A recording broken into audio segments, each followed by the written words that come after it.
where for the first time, you're actually starting to learn stuff beyond just addition and subtraction and how to not poop your pants. And now, instead of just having one teacher, you had 6 or 7 all teaching different subjects. School's getting harder, you're going through puberty, and all the teachers are telling you, you better not mess around. They won't let this slide in high school. Then you get to high school, and they let literally everything slide, like everything. Because high school teachers either acted like the president who didn't let you do anything, so you hated going to their class. But the other half of high school teachers were just people who had straight up given up on life by this point. They were just trying to make it to retirement. You could do literally whatever you wanted in these classes, which brings me to my next subject, the chill teacher. The chill teacher was usually a coach for one of the school's sports teams who just needed a teaching job to legally coach. They literally had the "I'm just here so I don't get fined" attitude about their job. Everyone was getting an A in their class no matter what. Show up or don't, they couldn't care less. The only thing they cared about is when that last period bell rang and they got to leave the classroom and head to the football field. I will never forget the one class I had with our football coach because it was amazing. I had a teacher named Coach Matthews who taught physical education theory. And you may be saying, I've never heard of that class before. Yeah, me neither. All of us students were pretty sure they just made it up simply so he had a class to teach. And let me tell you, this man put about as much effort into teaching as this security guard did trying to stop people trespassing.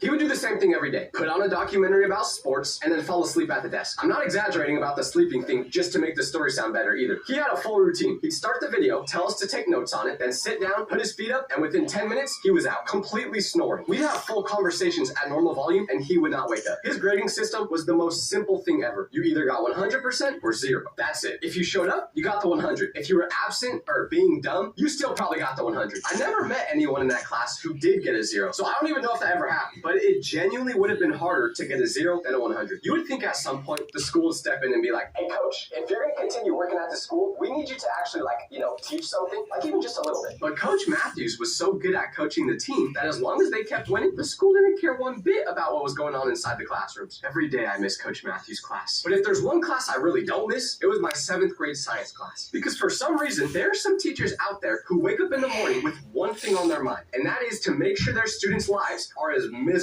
as possible. It's like they can't sleep unless they know every student is going home after school crying. My 7th grade science teacher, Mrs. Elliott, taught me that some people just want to see the world burn. And she is the subject of the next type of teacher I'm going to talk about, which is the teacher that's on a power trip. If you don't know what I mean by this, let me give you a visualization of what this looks like. Picture a boxing ring, and inside it is the best fighter in the world. If someone tries to come into that ring, they beat them up, punch them until they have no hope left. Now the teacher that's on a power trip, that's the boxer. And the boxing ring is her classroom. And the opponents that come into the ring are the students. Because stepping into Mrs. Elliott's classroom was like stepping into a torture chamber. But at least when you're in one of those, the torture usually stops after a while. This, on the other hand, was never ending. So real quick, I gotta tell you guys this. A couple weeks ago, I'm mid-workout